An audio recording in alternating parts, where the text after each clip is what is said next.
Function కైనా order చేయండి 8919763872 www.sanatanjal.in. ఇప్పుడు చూడండి, ఎప్పుడైనా సరే భార్యతో అంటే మీరు కలుస్తున్నారంటే అది రైట్, ఎవరు మీరు అడగరు, మీరు అంతే కదా.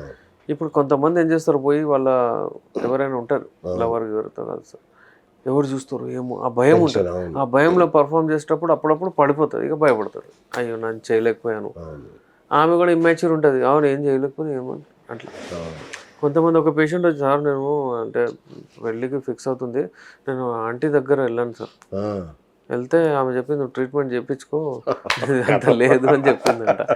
అయితే ఇలాంటివి చాలా సందర్భాలు ఉంటాయండి, చాలా డిఫరెంట్ టైప్స్ ఆఫ్ పీపుల్ ఉంటారు. మీరు చెప్పేది ఏం కోరుకుంటారు వాళ్ళు అని మీరు ప్రశ్నించారు, ఏం కోరుకుంటారు, సైజా? అదే సైజ్ డెఫినెట్లీ మ్యాటర్స్, చాలా మందికి కావాలంటారు, కానీ దొరకకపోతే అడ్జస్ట్ చేసుకునే వాళ్ళు కూడా ఉన్నారు. కానీ అలాగే వాళ్ళకు భావి ప్రాప్తి వస్తుంటే, వాళ్ళకు ఇంట్రెస్ట్ వస్తుంటే హ్యాపీగా ఉంటారు. అది లేదు ఇది లేదు అంటే డైరెక్ట్ కొంతమంది వాళ్ళు రేపతే డైరెక్ట్ చెప్పేస్తున్నారు, ట్రీట్మెంట్ చేయించుకో, లేదు నాకు సరిపోవట్లేదు, ఏం చెప్తాను అట్లా. ఇలాంటి కేసెస్ ఉంటాయి. రైట్. ఇంకొకటి సార్, ఫోర్ ప్లే అనేది చాలా ఇంపార్టెంట్ రోల్ అని చెప్పారు మీరు, అంటే సెక్స్లో ఫోర్ ప్లే చాలా ఇంపార్టెంట్ రోల్ ప్లే చేస్తుందని చెప్తున్నారు. సో ఫోర్ ప్లే వల్ల టైమింగ్ పెరుగుతుందా? ఫోర్ ప్లే వలన టైమింగ్, మీరు ఎక్కువగా లాంగ్ ఫోర్ ప్లే చేస్తే అప్పుడప్పుడు వీరేం అక్కడే వెళ్ళిపోతుంది. ప్రాబ్లం ఉన్న వాళ్ళకు, శీఘ్రస్ఖలనం ఉన్న వాళ్ళకు ఎక్కువ ఫోర్ ప్లే చేయకూడదు. ఓకే. అతను ఫోర్ ప్లే చేస్తుంటే అక్కడ కంట్రోల్ ఉండకుండా వెళ్ళిపోతుంది, వాళ్ళకి ట్రీట్మెంట్ అవసరం. ఒకవేళ ఫోర్ ప్లే అంటే బ్యాలెన్స్ తీసుకెళ్ళాలి, అరౌజల్ ఎరెక్షన్ మంచిగా వచ్చేసిందంటే ఇమీడియట్ ప్లేకి వెళ్ళిపోవాలి, బెస్ట్ అది. సూపర్. ఫోర్ ప్లే చేస్తూ చేస్తూ చేస్తూ అప్పుడు వీరేం వెళ్ళిపోతుంది ఆ టైం, కొంతమంది కంట్రోల్ చేయలేకపోతారు. అయితే మాక్సిమం ఒక 15 minutes ఫోర్ ప్లే ఓకే, అట్లా చేసుకుంటూ మళ్ళీ మనం రావచ్చు. Again it depends on age. ఎవరైతే 50 తర్వాత ఉన్నారో వాళ్ళకు ఒక 5 minutes 10 minutes ఫోర్ ప్లే చాలు. ఒకవేళ ఎవరైనా 25-30లో ఉన్నారనుకోండి, వాళ్ళు హాఫ్ అన్ అవర్ కూడా ఫోర్ ప్లే చేయొచ్చు. దాని తర్వాత హాఫ్ అన్ అవర్ అంటే కూడా వాళ్ళు వివిధ రకాల యాంగిల్స్ చేంజ్ చేస్తూ కంటిన్యూ చేసుకోవచ్చు. Okay. It depends on age అండి, అంతే. అందుకే ఏంటంటే నేచురల్ వేలో పెళ్ళికి కొత్తలో ఒక ఆల్టర్నేట్ డే డైలీ అలా చేసినా ఓకే, దాని తర్వాత నిదానంగా మనం వీక్లీ ట్వైస్కి వచ్చేయాలి, లేకపోతే తర్వాత రాబోయే రోజుల్లో ప్రాబ్లం వచ్చేస్తుంది. Healthy sex weekly twice, immunity పెరుగుతుంది, బలం వస్తుంది, అది చేస్తూ ఉంటే.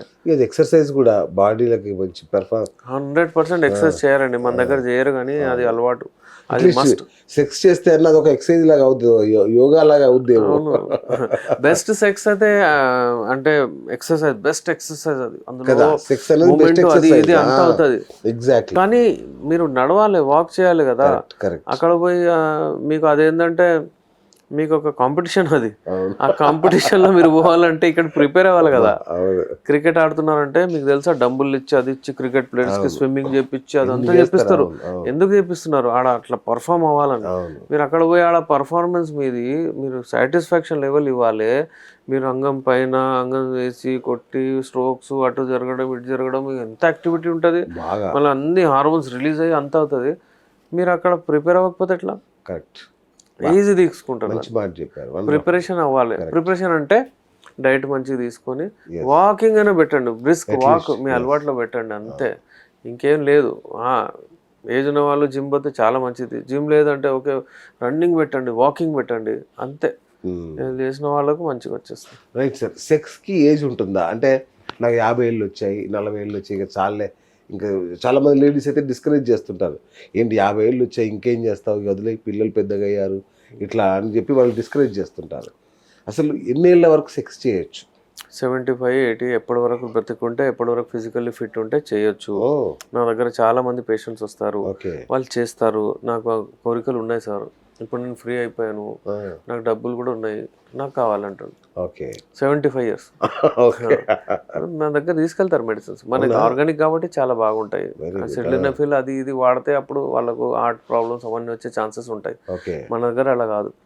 ఒక రీసెర్చ్ ప్రకారం ఏం చేస్తారంటే, స్మాలెస్ట్ బ్లడ్ వెజల్ ఆ అంగానికి పోతాయి, దానికంటే కొంచెం పెద్దది హార్ట్కి పోతుంది. అంగంలో ప్రాబ్లం వచ్చిందంటే 10 ఏళ్ల తర్వాత హార్ట్లో కూడా వస్తుంది అనమాట. మనం ఇచ్చే మెడిసిన్స్తో అంగం కూడా మంచిగా అవుతుంది, హార్ట్ కూడా మంచిగా అవుతుంది. అయితే యాడెడ్ వాళ్ళకు హెల్త్ మంచి బ్లడ్ ఫ్లో అయ్యి, స్కిన్ మంచిగా అయ్యి, అంటే వాళ్ళకు స్కిన్లో గ్లో వచ్చి హార్ట్ మంచిగా, లివర్ మంచిగా, ఆకలి మంచిగా వాళ్ళు నేచురల్ వేలో చేస్తారు. ఓకే. అయితే ఎప్పుడైనా సరే ఏజ్ నిర్ధారించలేము మేము. చాలామంది లేడీస్ చెప్తారు, ఏంది నువ్వు ట్రై చేస్తున్నావు అవ్వట్లేదు అంటే, అయిపోయింది ఇది అయిపోయింది ముసలోని అయిపోయింది అంటారు. అవును. మళ్ళీ వాళ్ళకు కూడా ఉంటుంది, కావాలంటారు వాళ్ళు. ఆ, నాకు వీక్లీ వన్స్ అన్న నెలకు ఒకసారి నాకు కావాలి నాకు అంటారు. మిమ్మల్ని చూసి అరే నా మొగుడు చాలా మంచోడు, ఆ, నేను కష్టపడుతున్నాడు, ఫీల్ అవుతున్నాడు, ఏదో చేస్తుండి పోతున్నాడు అవ్వట్లేదు, ట్రై చేస్తున్నాడు, డిసప్పాయింట్ అవుతున్నాడు అని, వద్దులే బాబు అయిపోయిందిగా ఏంది అని చెప్తుంది కావచ్చు. కానీ కానీ ఆమెకు కూడా కావాలి అది. Wow, okay. ఆమె కూడా ఆ నీడ్ పూర్తి చేసుకోవాలి. చేసుకోవట్లేదు, సాక్రిఫైస్ చేస్తున్నట్టు కూడా తప్పే కదా. ఓకే. చేస్తుంటే ఇద్దరు హెల్తీ ఉంటారు, అది కూడా కరెక్ట్. సూపర్. సార్ థైరాయిడ్ సమస్య ఉన్నా కూడా సెక్స్ ఇష్యూస్ వస్తాయా? థైరాయిడ్ అంతా ఉంటుంది, అందరికి ఉన్న వాళ్ళకి ఏమి ఉండదు. హార్మోన్స్ కాబట్టి కొంచెం ఇంబ్యాలెన్స్ ఉంటుంది. ఓకే. కానీ వాళ్ళకు డైరెక్ట్లీ సెక్షువల్ ప్రాబ్లం అది మరీ ఎక్కువ అవుతుంది అన్నట్టు కాదు. ఓకే. అంతే. రైట్. ఇప్పుడు మన జింక్, B12, విటమిన్ డి ఇట్లాంటి లోపాలు ఉన్నా కూడా సెక్షువల్ ఇష్యూస్ వస్తాయి. అవునా? ఎందుకంటే ఇది సింథసిస్ ఎండోథీలియల్ టిష్యూస్ ఏవైతే ఉంటాయో అక్కడ ఏంటంటే ఇవన్నీ ఎరెక్షన్ ప్రాసెస్ ని హెల్ప్ చేస్తాయి. ఓకే. ఇవి ఒకవేళ తగ్గిపోతే విటమిన్ డి కానివ్వండి, విటమిన్ B12 కానివ్వండి, జింక్ డిఫిషియన్సీ అది ఇది వచ్చేస్తే సెక్షువల్ ఎరెక్షన్స్ ఏవైతే ఉంటాయో సెక్స్ టైంలో ఎరెక్షన్స్ కొంచెం తగ్గిపోతాయి. Right sir. ఇంకొక ఇప్పుడు ఈ మధ్య కాలంలో పెద్ద సమస్య ఏంటంటే వైఫ్ అండ్ హస్బెండ్ పెళ్లి చేసుకుంటారు, ఒకరు ఒక ఊర్లో ఉంటారు, ఒకరు ఊర్లో ఉంటారు. సో 3 నెలలకు ఒకసారి 2 నెలలకు ఒకసారి వచ్చి కలుస్తూ ఉంటారు. సో ఆ టైంలో వీళ్ళకి పెర్ఫార్మెన్స్ ఇష్యూస్ వస్తుంటాయి. 2-3 నెలల నుంచి చేయట్లేదు, అవుతుందో కాదో అని ఒక టెన్షన్లో ఉంటారు. సో అట్లాంటి వాళ్ళకి ఏం సలహా చెప్తారు? నా దగ్గర ఒక పేషెంట్ వచ్చారండి 4 months బ్యాక్. ఆయన బెంగళూరులో ఉంటారు, వాళ్ళ అమ్మాయి వాళ్ళ వైఫ్ ఇక్కడెక్కడో జాబ్ ఉంది. అయితే మేము అట్లా కలుసుకోము, నేనంటే 1 monthకి ఒకసారి ఆమె వస్తుంది, లేకపోతే నేను పోతాను 2 monthsకి అలా అని చెప్పాడు. ఈ గ్యాప్ రావడం వలన వాళ్ళకి ఇష్యూ చాలా వచ్చింది. అంటే సాటిస్ఫాక్షన్ లెవెల్ లేదు అమ్మాయికి. ఏదో ఇతనికి ఏంటంటే ఇది అంతే, వాళ్ళు ఒంటరిగా ఉండగానే హస్తప్రయోగం చేస్తారు.